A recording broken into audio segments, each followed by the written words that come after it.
Welcome to Raj news. Visakha గాజువాకలో TDP రాష్ట్ర అధ్యక్షుడు ఎమ్మెల్యే పల్లా శ్రీనివాస్ వినూత్నంగా ప్రజల మధ్యకు వెళ్లారు. ఆటో డ్రైవర్ల సేవలో భాగంగా స్వయంగా ఆటో నడిపి అందరి దృష్టిని ఆకర్షించారు. కూటమి ప్రభుత్వం ఇచ్చిన సూపర్ 6 హామీలో భాగంగా ఆటో సోదరులకు 15,000 రూపాయల ఆర్థిక సాయం అందించే కార్యక్రమానికి శ్రీకారం చుట్టారు.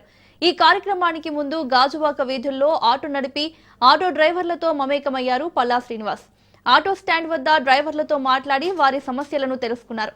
తమ సమస్యలను ప్రభుత్వం గుర్తించి అండగా నిలుస్తోందన్న నమ్మకం కలిగిందని ఆటో డ్రైవర్లు అన్నారు.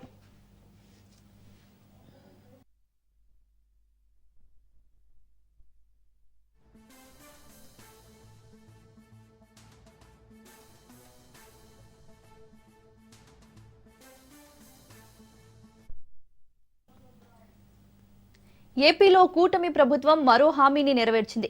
రాష్ట్రంలోని ఆటో, టాక్సీ, మ్యాక్సీ, క్యాబ్ డ్రైవర్లకు ఆర్థిక భరోసా కల్పించేందుకు ఉద్దేశించిన ఆటో డ్రైవర్ల సేవలో పథకాన్ని ఘనంగా ప్రారంభించింది. ఈ పథకం కింద అర్హులైన ప్రతి డ్రైవర్కు ఏటా 15,000 రూపాయల ఆర్థిక సాయాన్ని అందించనున్నారు. విజయవాడ సింగ్ నగర్లోని మాకినేని బసవపున్నయ్య స్టేడియంలో జరిగిన కార్యక్రమంలో CM Chandrababu, deputy CM Pawan Kalyan button నొక్కి నిధులను విడుదల చేశారు. ఈ పథకం ద్వారా తొలి విడతలో రాష్ట్ర వ్యాప్తంగా మొత్తం 2,90,669 మంది డ్రైవర్లకు లబ్ధి చేకూరనుంది. వీరిలో 2,64,197 మంది ఆటో డ్రైవర్లు, 20,072 మంది టాక్సీ డ్రైవర్లు, 6,400 మంది మ్యాక్సీ క్యాబ్ డ్రైవర్లు ఉన్నారు. ఇందుకోసం ప్రభుత్వం 436 కోట్లను నేరుగా లబ్ధిదారుల బ్యాంకు ఖాతాల్లో జమ చేసింది.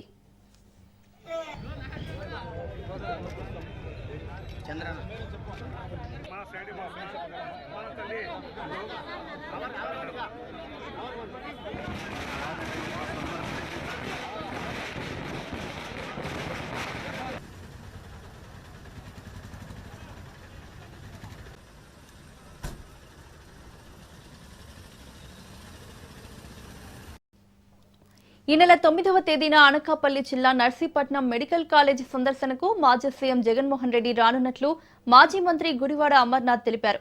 మెడికల్ కాలేజీలు ప్రైవేటు పరం కాకుండా వైసీపీ చూస్తోందని అమర్నాథ్ స్పష్టం చేశారు. రేపు ఉత్తరాంధ్ర జిల్లాల నాయకులతో పార్టీ సమావేశం ఉంటుందని అమర్నాథ్ తెలిపారు. ఉత్తరాంధ్రలో పార్టీ బలోపేతానికి సలహాలు, సూచనలు తీసుకుంటామన్నారు. పార్టీ కార్యకర్తలను కూటమి నేతలు పెడుతున్న ఇబ్బందులను జగన్మోహన్ రెడ్డి దృష్టికి తీసుకెళ్లి ప్రభుత్వంపై పోరుబాట ప్రణాళికను సిద్ధం చేయనున్నట్లు మాజీ మంత్రి తెలిపారు. ప్రభుత్వ మెడికల్ కాలేజీని ప్రైవేట్ పరం చేస్తున్నటువంటి సందర్భంలో దీనికి పూర్తిగా ప్రజలు వ్యతిరేకంగా ఉన్నారు. వైఎస్ఆర్ కాంగ్రెస్ పార్టీ ఈ గొప్ప కార్యక్రమాన్ని చేపట్టినటువంటి తరుణంలో దీన్ని ఆపుతున్నటువంటి కూటమి ప్రభుత్వం మీద ప్రతిపక్షంగా వైఎస్ఆర్ కాంగ్రెస్ పార్టీ ఒక ఉద్యమాన్ని చేపడతా ఉంది. సామాన్యులు దీన్ని వ్యతిరేకిస్తా ఉన్నారు.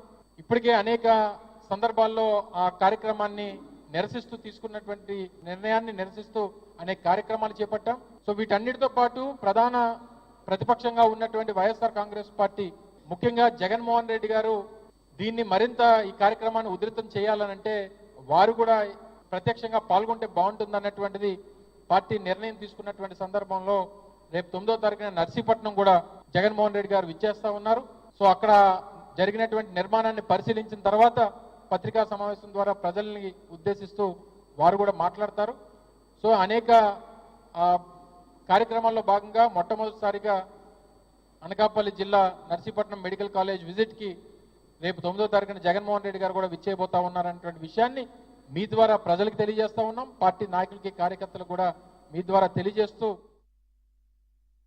ప్రభుత్వ మెడికల్ కాలేజీని ప్రైవేట్ పరం చేస్తున్నటువంటి సందర్భంలో పీపీసీ పేరుతో మెడికల్ కాలేజీలను ప్రైవేటు పరం చేసి బినామీ పేర్లతో కూటమి ప్రభుత్వం దోచుకోవాలని చూస్తోందని వైసీపీ మాజీ ఎమ్మెల్యే ఉమాశంకర్ గణేష్ ఆరోపించారు.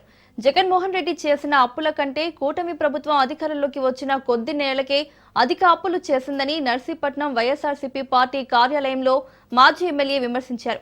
అయ్యన్న పాత్రుడికి స్పీకర్ అయ్యే అర్హత లేదని మాజీ ఎమ్మెల్యే ఉమాశంకర్ గణేష్ పునరుద్ఘాటించారు. ఈ ప్రాంతంలో ఉన్న వేలాది మందికి ప్రతి ఒక్కరికి కూడా ఉచితంగా వైద్య పరీక్షల్ని ఉచితంగా ఆపరేషన్లు కూడా ఇస్తామని చెప్పి మరి మీ ద్వారా తెలియపరచడం జరుగుతుంది. ఒకటే నేను అనుకునేది అంటే, నాకు తెలిసేటంటే మన నర్సీపట్నం కాలేజీని కూడా ఈ పీపీపీ ద్వారా ప్రైవేటు పరం చేసి అయ్యన్న పాత్రగా తీసుకుంటాడని చెప్పి నాకు డౌట్ ఉంది. ఈయనే ప్రైవేట్ పరం చేయడంలో ఇందులో కూడా భాగస్వామి ఉంటాడు. ఎందుకంటే ప్రైవేట్ పరం చేసి ఈ ప్రాంతంలో ఉన్న అందరి దగ్గర డబ్బులు దోచేసుకొని మరి ద్రోహం చేసే కార్యక్రమం చేస్తాడని చెప్పి, అంటే ఈ విధంగా మధ్యతరగతి వాళ్ళని పేదవాళ్ళని ద్రోహం చేసే కార్యక్రమం రేపు రాబోయే రోజుల్లో అయ్యన్న పాత్రుడు ప్రైవేట్ పరంగా చేసి బినామీ పేరుతో చేసే ఆలోచన ఉందని చెప్పి మరి మీ ద్వారా తెలియపరచడం జరుగుతుంది.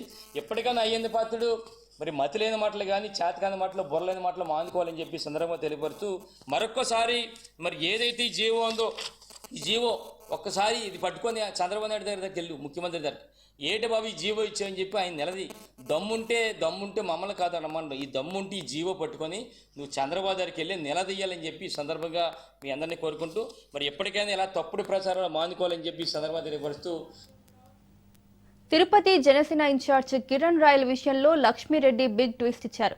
తిరుపతి ఈస్ట్ పోలీస్ స్టేషన్లో పలువురు జనసేన వైసీపీ నేతలపై లక్ష్మీరెడ్డి ఫిర్యాదు చేశారు. తన ఫోటోలు వీడియోలను మార్ఫింగ్ చేసి సోషల్ మీడియాలో వైరల్ చేశారని వైసీపీ నేత సురేష్, జనసేన నేత దినేష్ జైన్, హరిశంకర్, అబ్దుల్ గనీ ఈస్ట్ పోలీస్ స్టేషన్ ఫిర్యాదు చేశారు. తనను మానసికంగా ఇబ్బందులకు గురిచేస్తున్న వారిపై కఠిన చర్యలు తీసుకోవాలని ఆమె కోరారు.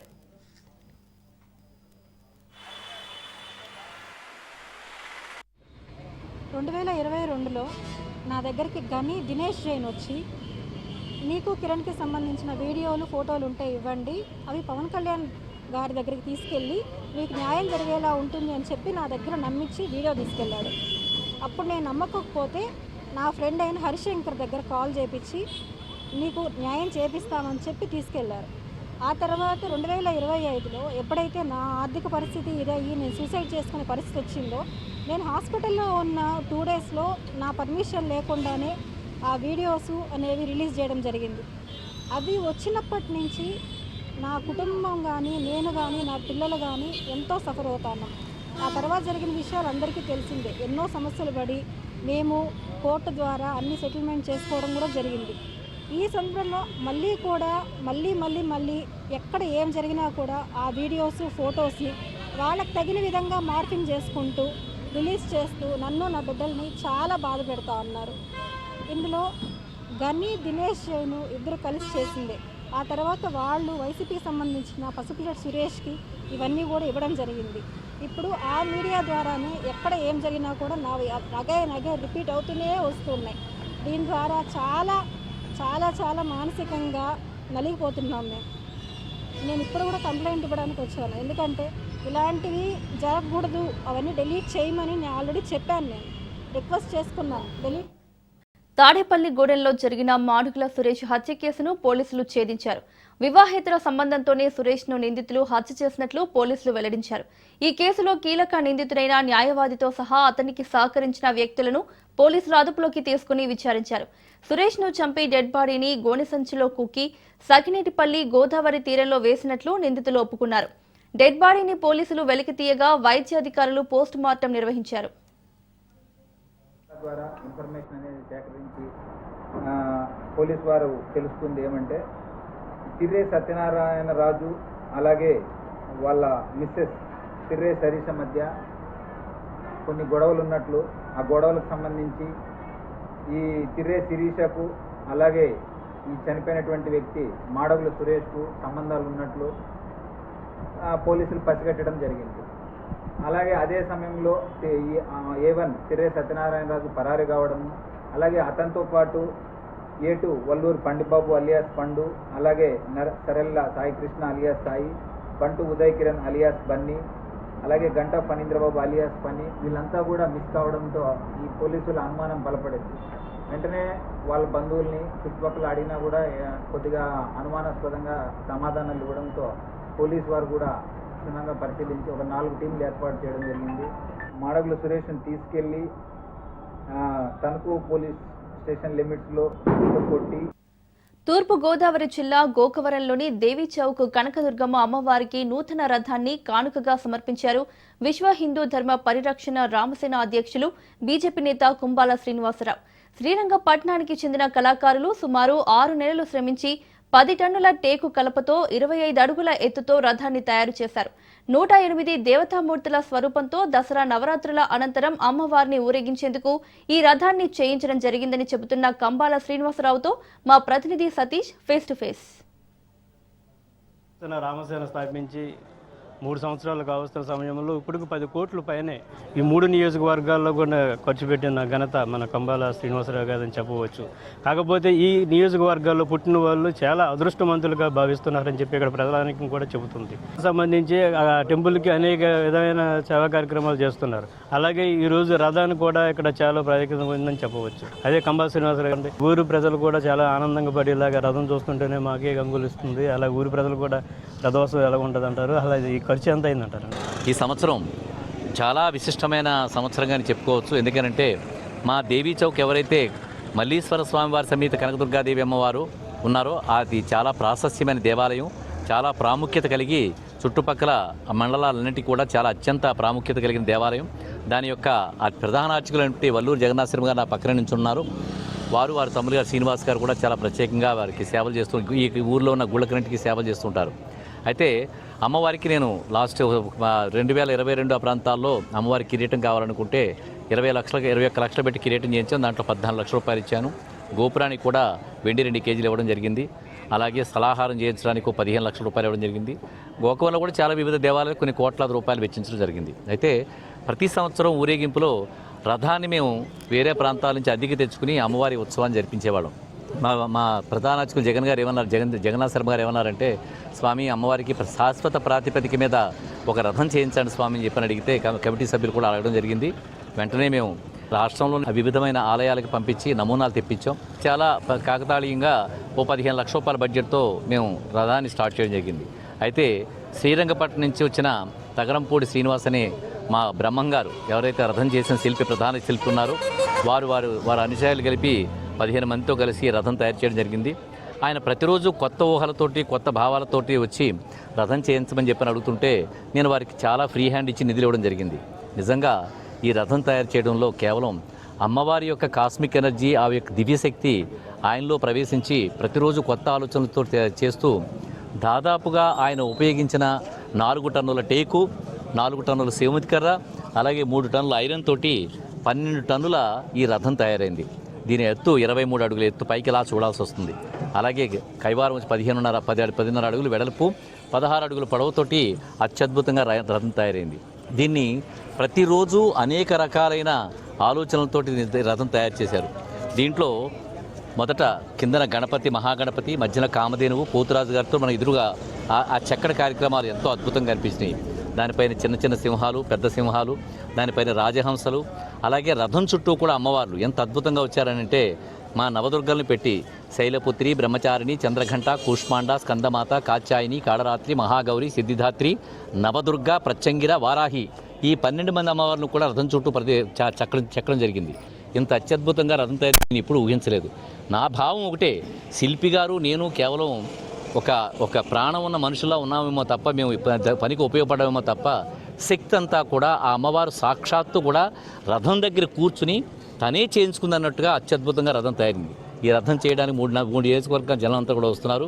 ఏదేమైనా మాకు ఈ అమ్మవారికి ఈ రథం చేయించడంలోని విజయదశమి యొక్క పండుగల వైభవంగా జరగడానికి కూడా పోలీస్ డిపార్ట్మెంట్ వారు చాలా సహకారం ఇచ్చారు. దాంట్లో మా సబ్ ఇన్స్పెక్టర్ గారు నాగపవన్ కుమార్ గారు, అలాగే మా సిఏ గారు కిషోర్ గారు, అలాగే మా డిఎస్పీ శ్రీకాంత్ గారు, మాకు ఎస్పీ గారు మా కిషోర్ సింహం గారు కూడా వారి యొక్క ప్రత్యేకమైన ఆదేశాలతో ఎటువంటి అవాంఛనీయ సంఘటనలు జరగకుండా ప్రశాంతంగా చిన్న చిన్న ఇబ్బందులున్నా వారి యొక్క నైపుణ్యంతో చాలా శ్రద్ధగా వాటిని పక్కకు తీసి శాంతి భద్రతలను చాలా చక్కగా నిర్వర్తిస్తూ మాకెంతో సహకారాన్ని అందజేశారు.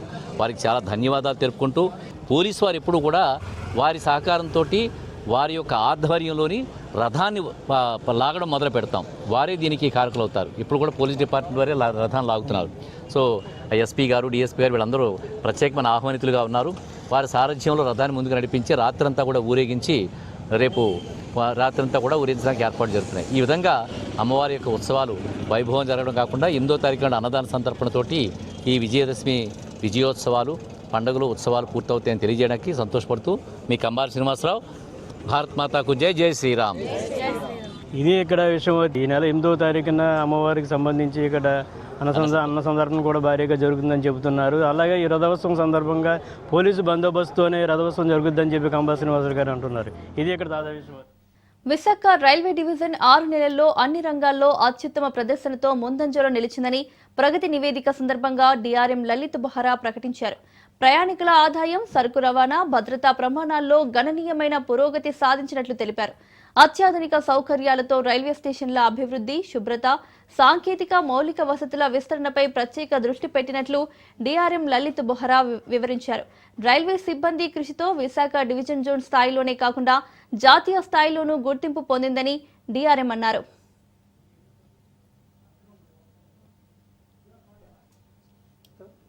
The Voltaire division has done the phenomenal performance, and this 6 month after completion of 6 months, that is from April to September, the division has done the ever highest loading of the goods material, that is about 39.18 million ton, which is ever highest.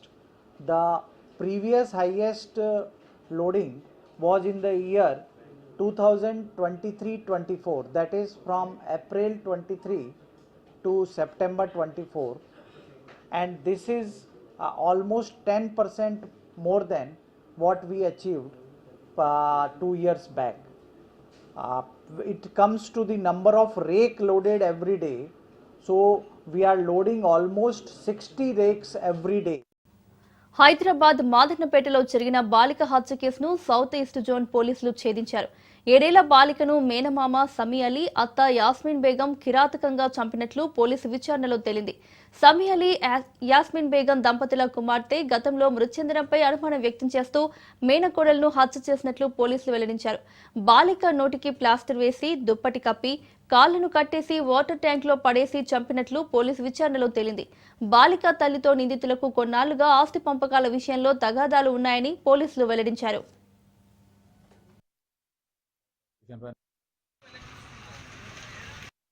Seven years girl వాళ్ళ father అక్కడే ఉన్నాడు, సంతోష్ నగర్లో ఉన్నాడు, వచ్చి ఇక్కడ miss అయింది అని చెప్పి ఆ నైట్ అప్పటికప్పుడు ఎఫ్ఐఆర్ ఇష్యూ చేసి ఒక 6 టీమ్స్ ఫామ్ చేసి అన్ని డైరెక్షన్స్లో వాళ్ళ హౌస్ ఐదర్ సైడ్ అన్ని డైరెక్షన్స్లో సీసీ కెమెరాస్ ఏమున్నాయని ప్లస్ లోకల్గా అన్ని వెరిఫై చేసి ఎంక్వైరీ చేస్తే ఎక్కడ చూసినా కానీ ఆ అమ్మాయి బయటికి వెళ్ళినట్టు ఎక్కడ కనిపించలేదు.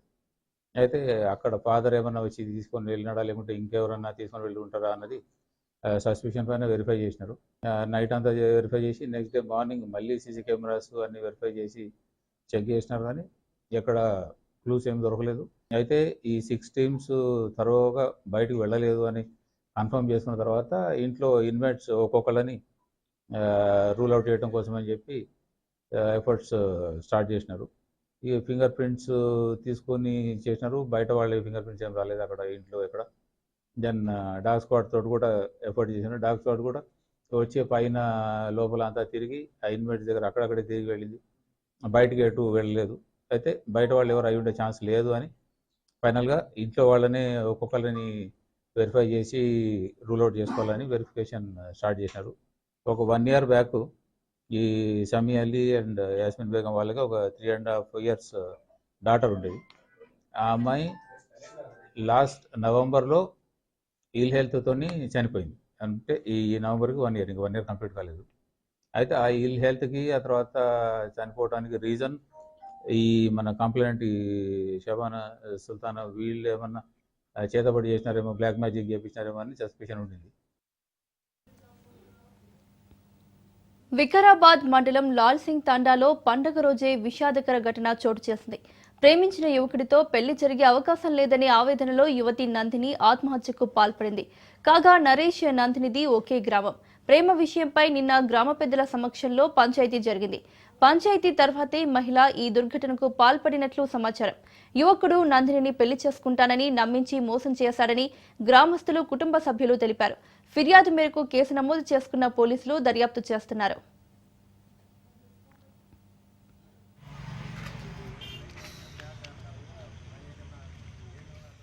మేము ఇప్పుడు పిఎస్లో కేసు వేసామండి. పిల్లకి జస్టిస్ దొరకాలని చెప్పి. ఇప్పుడు ఆమె సూసైడ్ గల కారణం వ్యక్తి ఎవరు? సబాట్ నరేష్ నాయక్.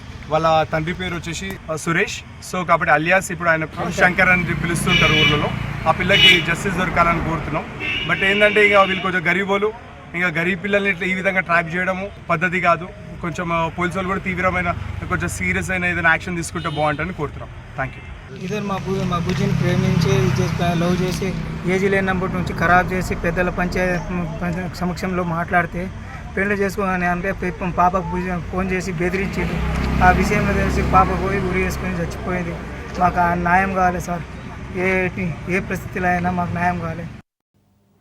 హైదరాబాద్లో తొలి టెస్లా కారు అడుగుపెట్టింది. కోంపల్లికి చెందిన డాక్టర్ ప్రవీణ్ కోడూరు ఈ కారును ముంబైలోని టెస్లా షోరూంలో కొనుగోలు చేసి హైదరాబాద్కు తీసుకొచ్చారు. దీంతో రాష్ట్రంలో తొలిసారి టెస్లా కారును కొనుగోలు చేసిన వ్యక్తిగా ప్రవీణ్ కోడూరు నిలిచారు. దేశంలో ఇప్పటి వరకు 5 టెస్లా కార్లుండగా 6 టెస్లా కారును కొనుగోలు చేసిన వ్యక్తిగా డాక్టర్ ప్రవీణ్ కోడూరు నిలిచారు. అయితే ఇతర రాష్ట్రంలో కారుకున్న కారణంగా 22% పన్నుల భారం పడిందని ప్రవీణ్ కోడూరు తెలిపారు.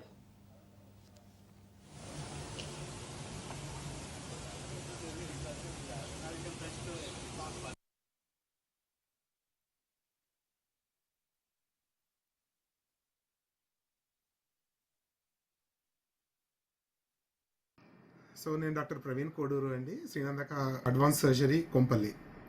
సో హైదరాబాద్ నుంచి మొదటి టెస్లా కార్ని నేను తీసుకున్నందుకు చాలా ప్లెజెంట్ సర్ప్రైజ్గా ఉంది.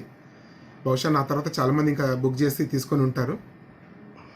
తర్వాత ఈ కార్ షోరూమ్ కేవలం ముంబై అండ్ ఢిల్లీలో ఉన్నందువల్ల మేము ముంబైకి వెళ్ళాల్సి వచ్చింది కార్ డెలివరీ కోసం. ముంబై నుంచి బై రోడ్ డ్రైవ్ చేసుకుంటూ వచ్చాం హైదరాబాద్కి.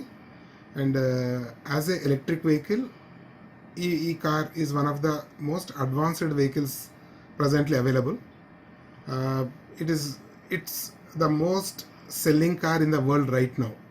So Tesla హైదరాబాద్లో కూడా షోరూమ్ ఓపెన్ చేస్తే బాగుంటుంది. సో దట్ మన గవర్నమెంట్ ఇచ్చే ఈవీ క్రెడిట్ ఏదైతే పాలసీ ఉందో 100% ఎగ్జంప్షన్ ఫర్ రోడ్ ట్యాక్స్ ఇక్కడ పర్చేస్ చేసే వాళ్ళకు కూడా అది అందుబాటులో ఉంటుందని ఆశిస్తూ, అలానే స్టేట్ గవర్నమెంట్ కూడా పెద్ద మనసుతోటి outside the state electric vehicles purchase చేసే వాళ్ళకి కూడా సేమ్ పాలసీని అప్లై చేస్తే మేమందరం కృతజ్ఞతగా ఉంటాం.